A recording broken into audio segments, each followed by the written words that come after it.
All right, America is in fact divided. Everyone's talking about the president addressed it from Poland yesterday, but how divided? The one man we sent out onto the streets of Manhattan to find out, and he is, drumroll please, David Webb, our intrepid reporter who is out on the streets in Midtown. Nice to see you, David. Hi, David.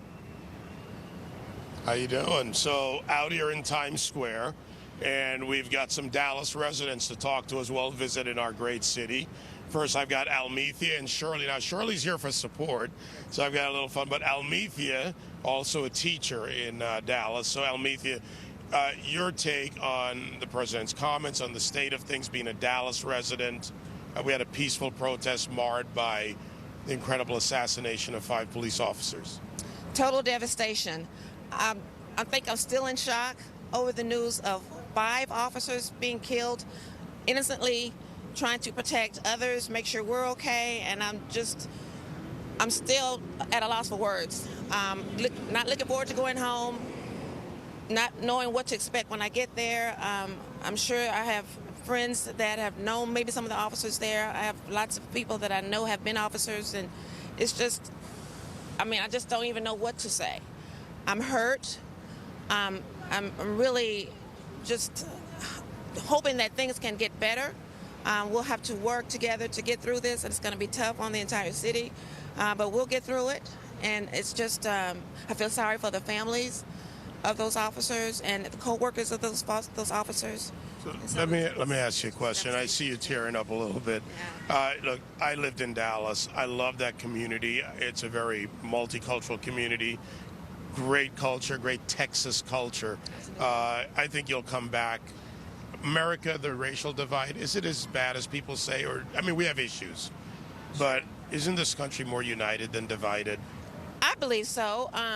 We have to, recognize that there's differences, but, what's the world going to be without people having differences? But we have to be able to accept those differences and, and let everybody be who they are and not hold, those differences against one another and just, I don't know, just... It's heartbreaking. It's heartbreaking. We need prayer. Thank you. I'm really devastated, at a loss. I'm really at a loss for words. All right, thank you. Almethea, good to see you. Shirley, great to see you. All right, we've got another Dallas resident here, guys. This is Keith Elliston and his daughter, Caroline. Caroline, nice to see you.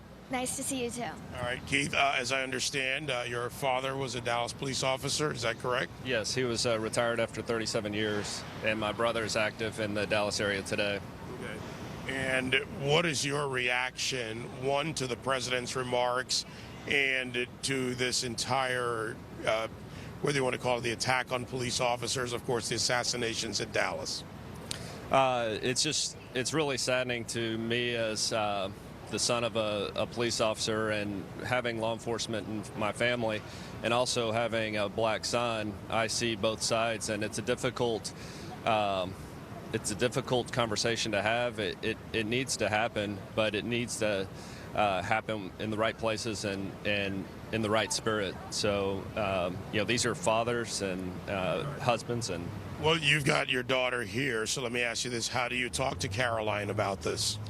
Well, we've had to get into a lot deeper conversations about it here in New York than we have in the past with the recent events. And, the conversations that we're having are that there are situations where there can be racial prejudice, but we need to be careful to treat all people with love and respect, regardless of their color or their profession.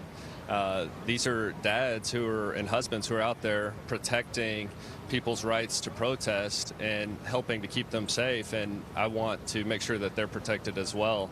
All right, let me ask Caroline, you're here in New York City, you've talked to your dad about this, and just a quick thought. Well,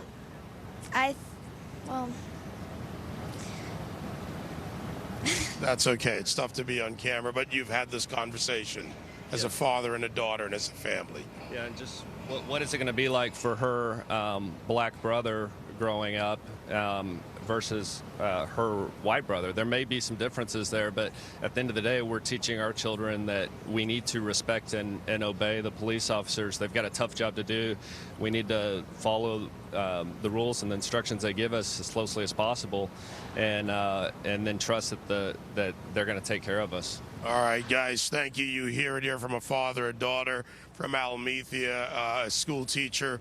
This is the reaction of two Dallas residents here in New York City. So great. Thanks, David Webb, for us in Times Square this morning. Back Thanks, to the David. studio. Thanks, David. These kind of weird outfits, though, the kind of things we see out in Times Square on a regular basis. Yeah, we didn't want to go out there, so we sent the intrepid David Webb to take the temperature of the American people with a giant thermometer.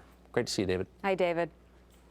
Great to see you guys. I'm out here in Union Square, and we've taken the temperature of the American people in Times Square, but I've also got Anders, who's here from Sweden on a long trip to the United States. You have family and friends here. Your thoughts, and we talked about Barack Obama, his reaction, what's going on, the Dallas police shootings, race relations in America. Well, I think that, first of all, the situation that you have in America with the race relations, it's a pity. It's a very nice country to come to, and it's sad to hear about the shootings. On the other hand, I think it's important that the president makes a statement and is clear about what he thinks is right and wrong. Do you think the president has been, from your view, looking at the United States from the outside, has been a positive force for race relations here in the U.S.? And what about his appeal overseas? Well, on the first question, yes, without doubt. His appeal on Swedes and Europeans, I think is actually much more popular in Europe than he is in the States. Why do you think that is? I guess because the politics that he stands for is a bit more similar to the politics and the views in Europe. Do you really think that when it comes to the black community here and you look at different issues, that the president has been a positive force for them? I do think so, most definitely. I think he is a symbol for the black communities here as well. Anders, thank you. Thank you. Enjoy your trip in the United Will do. States. Thanks. All right, guys, and we're going to move over here to Ken. Again, in Union Square. Ken, how are you? I'm doing well, sir. How Doing are you? well. Let me ask, are you a New Yorker, first of all? I'm originally from Chicago. But Originally from Chicago, from New York. Okay, so welcome. Thank you. First, about the events in Dallas, what happened, what played out, the assassination of the police, and then the president's response and remarks. Your thoughts? Well, again, it's always important to bring about awareness for all types of events like these. It's unfortunate, the events that led up to this. But again, I think as we move on and move forward, I think all of us, no matter we're Chicagoans, New Yorkers, will take the stance and bring about new levels of awareness. Do you think that the Black Lives Matter movement, and by the way, a peaceful protest in Dallas, something that was marred by a horrible tragedy and these police officers being killed, but that the movement and those that support it need to take a different tenor and say that we need peace, not destruction of property, not some of the outrage we've seen? Well, I think, again, it's a matter of doing it the right way. And sometimes I don't believe violence is the right way to do things to bring about attention. I think the levels of dialogue and communication are the best ways to bring about attention and to discuss issues such as these. Speaking about gun violence, you're from Chicago. Your thoughts? I mean, that should be addressed. The issues of gun control keep getting brought up, but they really don't address it when it comes to Chicago and the gun violence. Well, again, it's all in one lump sum now because, again, I'm pretty sure that as we talk about these other issues, the issues of what's going on in Chicago is going to come up as well. Thank you, Ken. All right, thank you. Again, there you have it, guys, from Sweden, from the U.S. in Union Square. Americans are being much more reasonable than what we're hearing from Black Lives Matter from many out there. All right, David Webb, They live from sound there. reasonable. Back to And the Union Square. Swedes, Thanks, David. they specialize in reasonableness.